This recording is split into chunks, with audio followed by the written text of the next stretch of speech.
Ha? Sino po sila? Ako ay isang anghel, at ikaw, Anika, ay nananaginip. Nananaginip? Hindi ako nananaginip. Nandito ako.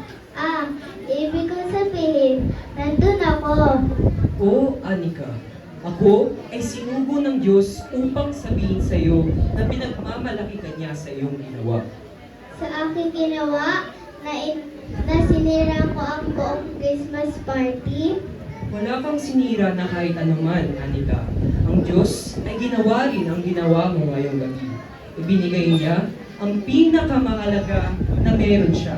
Ibinigay niya ang kanyang bugtong na anak. Masdan mo ang kordero ng Diyos. Ito ang Bethlehem, at si Jesus ay nakahiga sa isang sabsaban. Tama ka, Anika.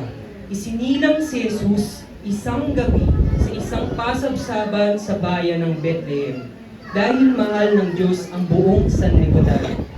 Pero, alam mo ba na si Jesus ay isa ring regalo? Regalo?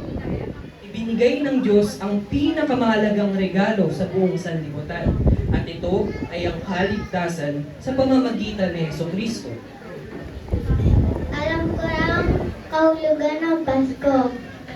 Kaarawan ni Jesus. Pero hindi ko sigurado ano ang kahulugan ng kaligtasan.